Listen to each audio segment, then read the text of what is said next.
जो तो फार्माकोलॉजी में चैप्टर नंबर 8 का है लास्ट टॉपिक।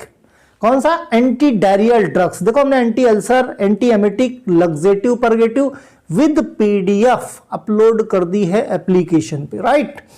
किसी तरह की कोई समस्या हो तो कमेंट करो। दूसरा आज लास्ट टॉपिक है एंटी डायरियल ड्रग्स, मींस वो ड्रग्स जो डायरिया को ठीक करने में मदद करे। अब डायरिया क्या? डाय मतलब थ्रो, रीन मतलब टू फ्लो और run, means watery flow, watery stool body के बाहर, जीआईटी के बाहर चला जाना, that is called diarrhoea. Okay, diarrhoea क्या होता है? तभी तो एंटी डायरिया जानोगे, तभी तो एंटी डायरियल ड्रग समझोगे।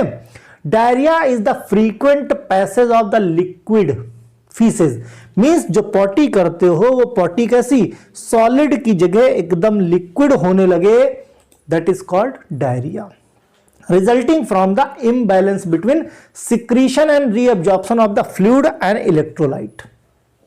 सिंपल डायरिया होने का रीजन सबसे मेन समझने की बात है। देखो एक कॉन्सेप्ट समझ जाओगे तो कभी कंफ्यूजन नहीं होगा। देखो लाइक दिस, नेफ्रॉन देखा होगा, है ना? एक छोटा सा स्ट्रक्चर बनाते हैं एग्जैक्टली कुछ इस तरीके से, है ना? तो ये जो कटोरा है इसको बोलते हैं Bowman capsule, Bowman capsule, right.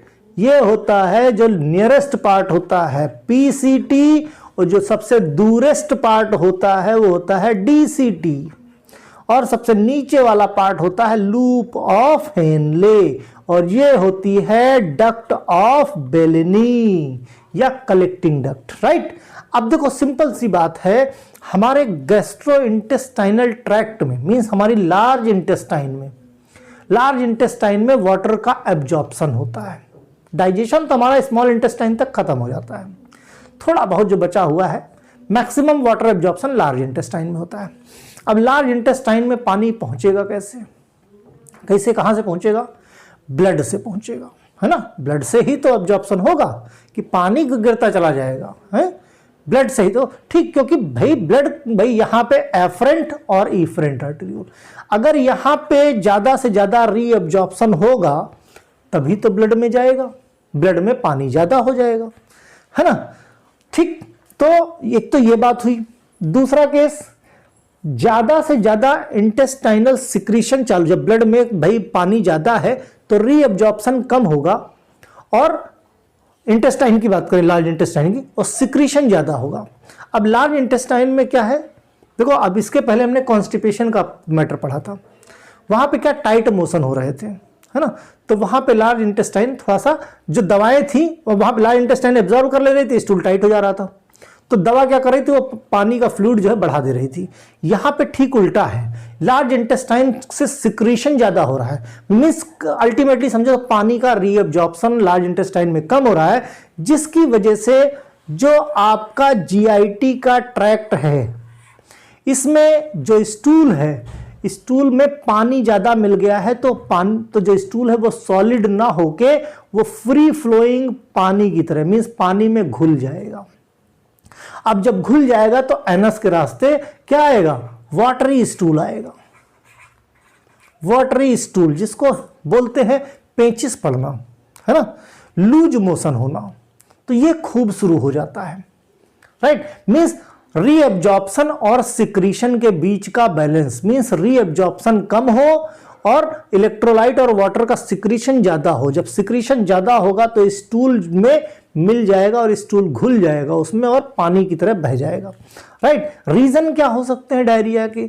जैसे ई कोलाई है, सिंगेला है, साल्मोनेला है, या वायरल इन्फेक्शन हो सकता है, रोटा वायरस, कोई प्रोटोजोआ हो सकता है, एंटेमीबा हिस्टोलिटिका, या गट की जो जीआईटी ट्रैक्ट है, गट का जो मोटिलिटी है उसका डिसऑर्डर हो जाए, कॉलरा हो जाए, विब्रियो कॉलरी, फूड पॉइजनिंग हो जाए, food toxicity, IBS malabsorption due to किसी डिजीज की वजह से माल एब्जॉर्प्शन हो जाए, सिक्रेटरी कोई ट्यूमर की प्रॉब्लम हो जाए जीआईटी ट्रैक्ट में, कोई कार्सिनोजन कैंसर कॉजिंग कुछ हो जाए, है ना? कैंसर का ट्यूमर हो जाए, कार्सिनोजेनिक ट्यूमर हो जाए।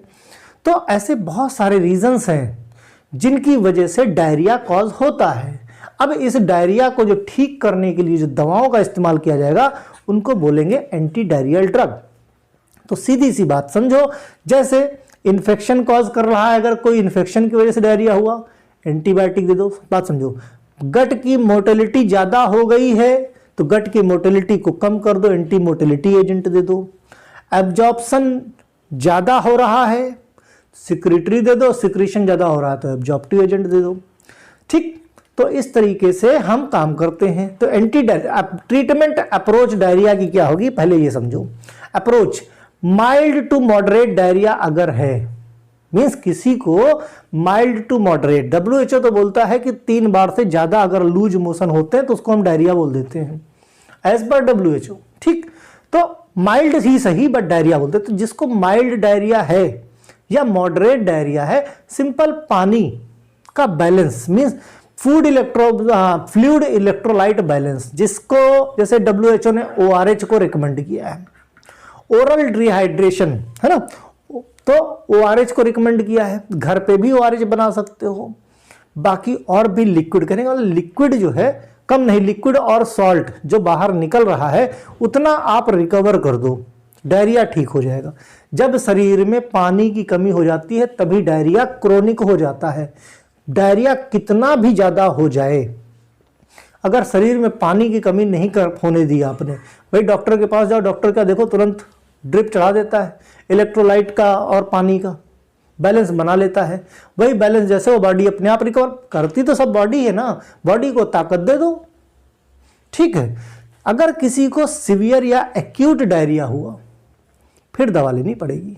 Maintain fluid electrolyte balance, fluid electrolyte balance तो मेंटेन करना है, साथ में कोई एंटी मोटिलिटी, जो GIT में ज्यादा तेजी से मोटाइल हो गया उसकी मोटिलिटी को कम कर दो, एंटी स्पाज्मोटिक ड्रग, और अगर बैक्टीरियल इन्फेक्शन है तो एंटी इन्फेक्टिव ड्रग या एंटी इन्फेक्टिव एजेंट दे दो। इससे डायरिया का ट्रीटमेंट किया जा सकता है। ये सारे फार्माकोलॉजिकल एक्शन, बाद में बच्चे फार्माकोलॉजिकल एक्शन कहाँ है, इनके एक्शन यही फार्माकोलॉजिकल है, इनके दूसरे बॉडी पार्ट्स पे एक्शन ना के बराबर है, इनका बेसिकली ये डेडिकेटेड है। ठीक, तो इसीलिए इनका ही तो सिंपल डायरिया ट्रीटमेंट के लिए ओरल रिहाइड्रेशन थेरेपी, जिसको हम बोलते हैं ORT in short, oral rehydration therapy. एक बार एग्जाम में ORT पे शॉर्ट नोट आ गया था, बच्चे अपनी खोपड़ी खुजला रहे थे। ORT तो सर ने पढ़ाया ही नहीं। ORT क्या, simple ORT oral rehydration therapy को बोलते हैं। कहीं भी आ जाए आप लोग भी कंफ्यूज हो जाओगे, इसलिए मैं बताता चलता हूं साइड बाय साइड कि क्या नया पूछ सकते हैं और क्या नया जवाब दे सकते हो। ORT ओरल रिहाइड्रेशन थेरेपी क्या, बॉडी के अंदर फ्लूइड प्लस इलेक्ट्रोलाइट का बैलेंस बना देता है। तो maintain the hydration, electrolyte and pH balance, it is life saving in most of the cases. बहुत सारे केसेस में एक समय था, भाई कॉलरा में क्या है, कॉलरा में पानी शरीर के बाहर चला जाता है, कॉलरा से लोगों की जान जा सकती है। कैसे, भाई पानी बाहर गया, अब पानी अगर बाहर गया तो हमारे जो ब्लड है, ब्लड में आधे से ज्यादा तो पानी है। अब पानी बाहर जाने का मतलब बॉडी को जितना चाहिए उतना चाहिए, वो ब्लड से सोख लेगा, पानी ब्लड से एब्जॉर्ब कर लेगा, ब्लड का वॉल्यूम कम हो जाएगा। जब ब्लड का वॉल्यूम कम हो गया तो ब्लड को ऑक्सीजन कम लगेगी। ब्लड जितना जितना डिस्ट्रीब्यूटेड है बॉडी के सभी पार्ट में, क्योंकि जाहिर सी बात है ब्लड ट्रांसपोर्ट सिस्टम का काम करता है, ब्लड कम हो जाएगा तो ऑक्सीजन और न्यूट्रिशन कम पहुंच पाएंगे, वीकनेस आ जाएगी, किसी किसी पार्ट में नहीं पहुंचेगा तो बड़ी प्रॉब्लम हो जाएगी। बात समझे, तो पानी के बड़े गुण, इसीलिए कहते हैं पानी पियो, हजारों बीमारियां दूर हो जाती हैं। क्योंकि पानी कम होगा तो शरीर बहुत बेरहम, वो ब्लड से पानी खींच लेगा और अपना काम चला लेगा। तो ब्लड कम हो गया जब शरीर में, तो सोच लो ट्रांसपोर्ट सिस्टम ही तो समय पे चीजें पहुंच नहीं पाएंगी। भाई ट्रांसपोर्ट सिस्टम बिगड़ जाए तो क्या होगा, समय पे लोग नहीं पहुंच पाएंगे।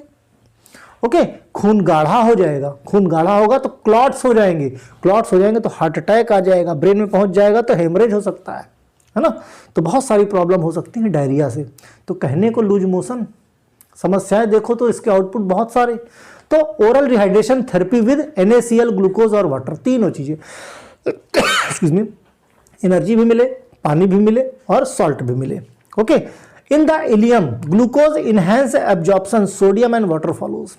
इलियम लार्ज इंटेस्टाइन की बात कर रहे हैं। डज नॉट करेक्ट डायरिया, जरूरत नहीं, अगर इतना सब दे दो तो करेक्ट करने की जरूरत नहीं, अपने आप ठीक हो जाएगा। Oral rehydration therapy fluid loss 5 से 10% बॉडी वेट, है ना, अगर हुआ तो कोई दिक्कत नहीं है। IV rehydration fluid loss 10% body weight से ज्यादा, अगर 10% से ज्यादा, देखो 5 से 10% है तो ओरल रिहाइड्रेशन थेरेपी चला दो, कोई दिक्कत नहीं है, कहीं हॉस्पिटलाइज होने की जरूरत नहीं। लेकिन जो बॉडी वेट है उससे 10% से ज्यादा अगर लॉस हो गया बॉडी से, समझे क्या सा फ्लूइड लॉस हो गया, तो फिर आईवी रिहाइड्रेशन जरूरी है। आईवी रिहाइड्रेशन जरूरी है। Oral rehydration therapy with glucose electrolyte solution to maintain the fluid and electrolyte balance in the first priority. कभी भी डायरिया हो जाए तो सबसे पहली प्रायोरिटी होती है कि फ्लूइड इलेक्ट्रोलाइट बैलेंस बना के रखना। ये नहीं बन पाएगा तो डायरिया ठीक नहीं होगी, पेशेंट की कंडीशन दिन का दिन खराब हो जाएगी। Okay, composition of oral rehydration salt, कई बार सिंपल यही क्वेश्चन, सेम यही क्वेश्चन आ गया, इतने लिख के पास हो जाओगे, इतने लिख के पासिंग मार्क आ जाएगा। Composition of oral rehydration salt, है, कंटेंट में क्या क्या होगा भाई, sodium chloride, potassium chloride, try sodium citrate, glucose, water. ठीक, तो सोडियम क्लोराइड कितना 2.6, नमक KCl कितना 1.5, ट्राई सोडियम सिट्रेट 2.9 ग्राम, ग्लूकोज 13.5 ग्राम और पानी कितना 1 लीटर। 1 लीटर में इतना बनता है। सोडियम कितना 75 millimole, potassium 20 millimole, chloride 65 millimole, citrate means ये कॉन्सेंट्रेशन है इतनी होनी चाहिए 10 मिलीमोल और ग्लूकोज 75 मिलीमोल। तो ये कंपोजिशन है ORH बनाने का, oral rehydration.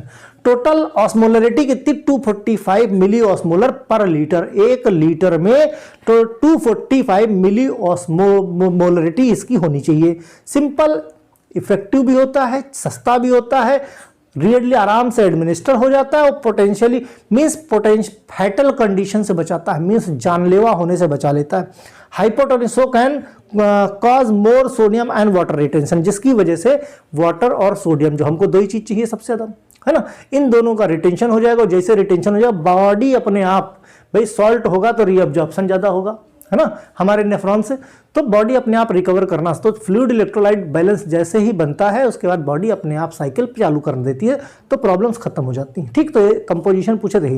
Home made ORS कई बार पूछ लेते, तो होम मेड में कुछ नहीं, 5 ग्राम घर पे सॉल्ट ले लो, 20 ग्राम शुगर ले लो और 1 लीटर पानी में घोल लो और पेशेंट को पिला दो, पेशेंट ठीक हो जाएगा।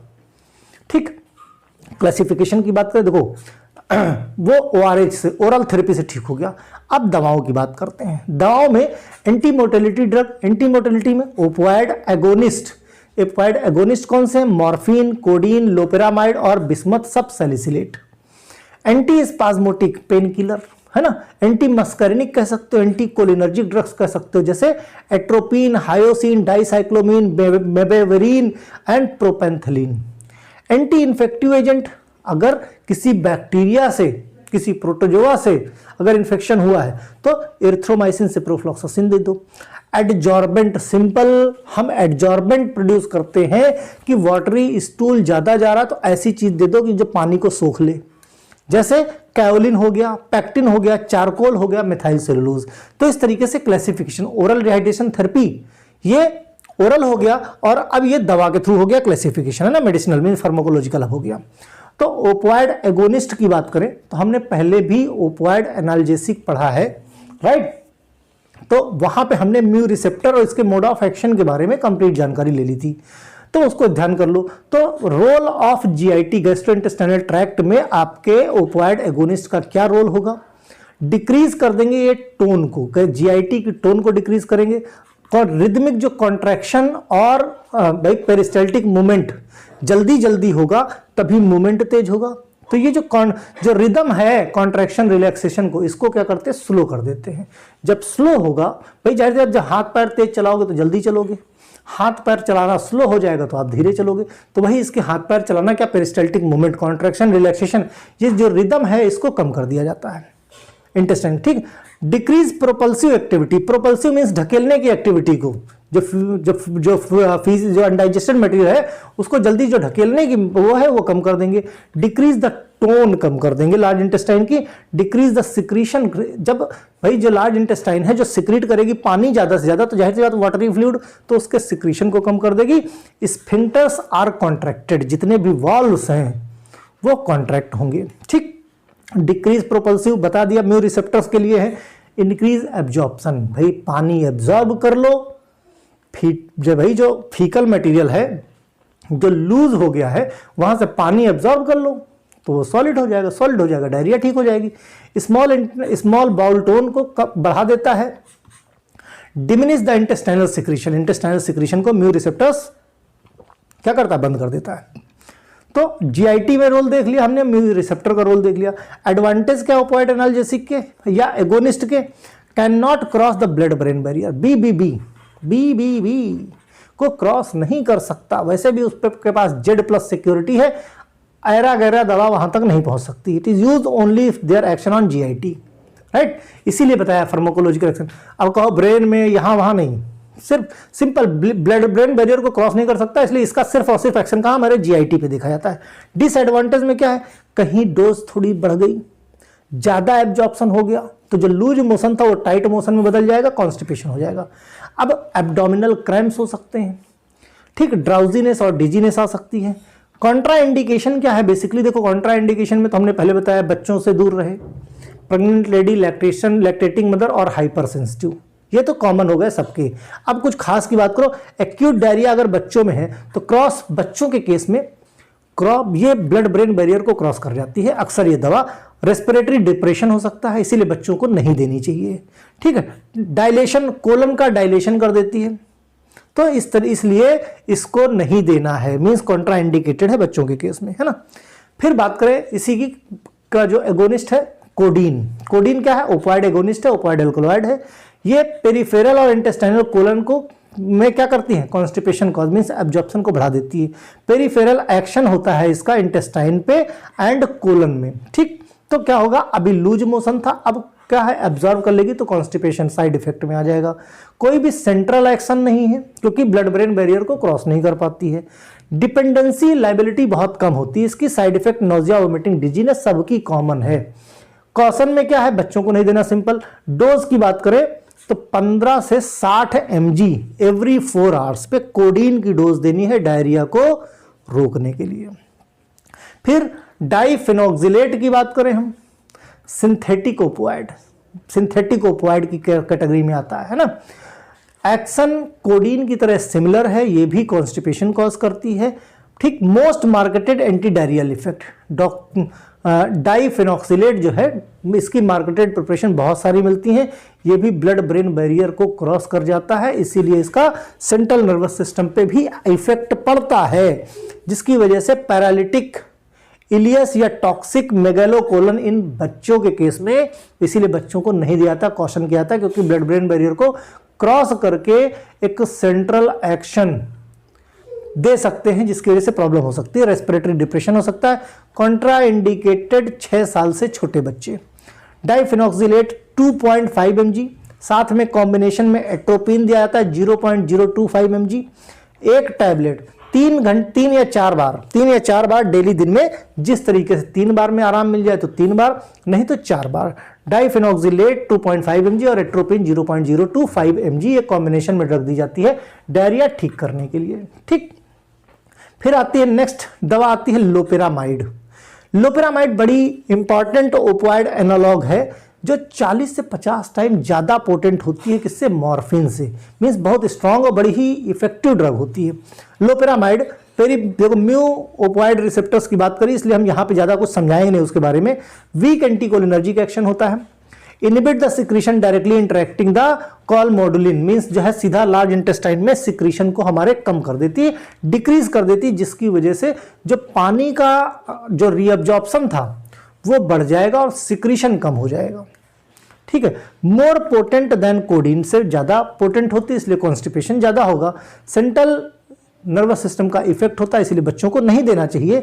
डोज 4 mg इनिशियली, उसके बाद क्या 2 mg, मीन्स धीरे धीरे डोज घटाते जाते हैं। सब्सिक्वेंटली स्टूल, मीन्स दिन भर में 16 mg दे सकते हैं एक दिन में, ओके। ओवरडोज सेंट्रल नर्वस अगर हो गई तो सेंट्रल नर्वस सिस्टम डिप्रेशन, क्योंकि सीएनएस को यानी ब्लड ब्रेन बैरियर को ये दवा क्रॉस कर सकती है। पैरालिसिस हो सकती है, टॉक्सिक मेगालोकोलन हो सकता है, मेगाकोलन हो सकता है, कोलन का साइज बढ़ सकता है। कॉन्ट्राइंडिकेटेड 4 साल से छोटे बच्चे, पेशेंट विद ब्लडी डायरिया, खून आ सकता है, हाई फीवर है ना, किसी को सिस्टमिक टॉक्सिसिटी है, किसी को मीन्स डायरियल ट्रीटमेंट बहुत ज़्यादा ले चुका है तो बहुत ज़्यादा लोपेरामाइड नहीं देना है। वर्सन डायरिया मीन्स बहुत क्रोनिक कंडीशन हो गई तो वहाँ पे भी कॉन्ट्रा इंडिकेटेड है। नेक्स्ट ड्रग आती है एंटी मस्करिनिक, एंटी कोलिनर्जिक या antispasmodic drug. Role in GIT में जैसे एट्रोपिन की बात करें तो ये क्या भाई एंटी मस्करिनिक है, तो जाहिर सी बात है जहाँ पे मस्करिनिक रिसेप्टर होगा उसको इनहिबिट कर देगा। ठीक, इनहिबिट कर देगा receptor enteric nerve plexus on smooth muscles. Smooth muscles पे क्या है इसका इफेक्ट है एंटी मस्करिनिक, ये उसके एक्शन को ब्लॉक कर देता है। इनहिबिट पैरासिंथेटिक भाई एंटी कोलिनर्जिक, कोलिनर्जिक क्या है पैरासिम्पैथेटिक एक्शन करता है, और एंटी कोलिनर्जिक क्या है इनहिबिट कर देगा पैरासिम्पैथेटिक एक्टिविटी को, जिसकी वजह से जो इंटेस्टाइनल में क्रैम्प्स आ रहे थे, जो पेन आ रहा था, जो स्पाज्म हो रहा था है ना, वो स्पाज्म ठीक हो जाएगा। Direct relaxation action on smooth muscle in intestine.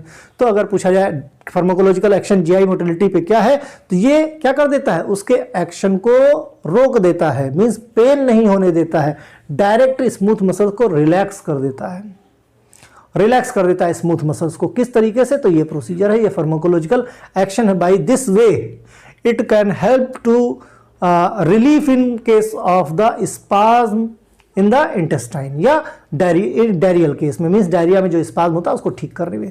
Next आती है anti infective drugs, anti infective agent. इसमें मोस्टली अगर वायरल ओरिजिन से डायरिया हुआ है तो वायरस के केस में एंटीबायोटिक का असर नहीं होता, ये हमने पहले भी बात करी है।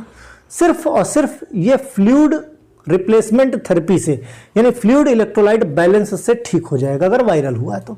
अगर बैक्टीरियल ओरिजिन से हुआ है तो फिर यहाँ पे हमें दवा देनी कौन सी एंटीबायोटिक, जैसे एरिथ्रोमाइसिन या सिप्रोफ्लॉक्सासिन। ट्रेवलर डायरिया हो जाता है अक्सर ई कोलाई है ना, तो कोई एंटीबायोटिक की जरूरत नहीं, अपने आप वाटर इलेक्ट्रोलाइट बैलेंस से फ्लूइड इलेक्ट्रोलाइट रिप्लेसमेंट से ट्रेवलर डायरिया आराम से ठीक किया जा सकता है। मीन्स ऐसा नहीं कि हर वक्त दवा दवा दवा, ठीक। कई बार ट्रेवल करते करते लोगों का सर घूम जाता है, वोमिट हो जाती है या डायरिया लूज मोशन शुरू हो जाता है, तो लोगों को लगता है कि क्या है कि डायरिया हो गया, तो ये ट्रेवलर डायरिया बोलते हैं। ये फ्लूइड इलेक्ट्रोलाइट बैलेंस से ठीक हो जाता है, इसमें किसी मेडिसिन की जरूरत नहीं पड़ती है। एंटी डायरियल ड्रग्स कैसी, जिसको बोलते हैं एडजॉर्बेंट, जिसमें हम कैओलिन वगैरह की बात कर रहे थे, ये क्या करते हैं, ये coat the wall of the GI tract and bind the positive bacteria और toxin which are then eliminate through the stool.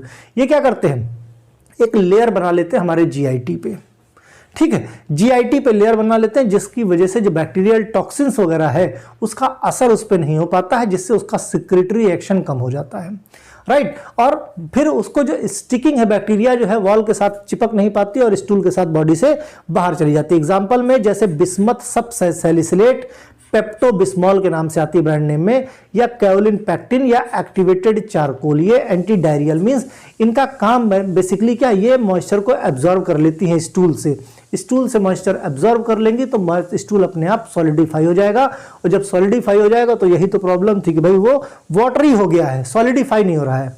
तो इस तरीके से आपका एंटी डायरियल इतना ही था। एक क्वेश्चन सिंपल सा पूछते हैं short note on anti diarrhoeal, जितना बता दिया इतना लिख के जाओ, कहीं कोई समस्या नहीं। बाकी पीडीएफ चाहिए तो एवी केमिस्ट्री क्लासेस डाउनलोड कर लो, वहां पे आपको नोट्स प्लस वीडियो दोनों अवेलेबल हो जाएंगे। किसी तरह की कोई समस्या हो तो आप कमेंट कर सकते हो, ओके। बाकी कोई दिक्कत हो बताओ, दूर किया जाएगा, ओके। बाय।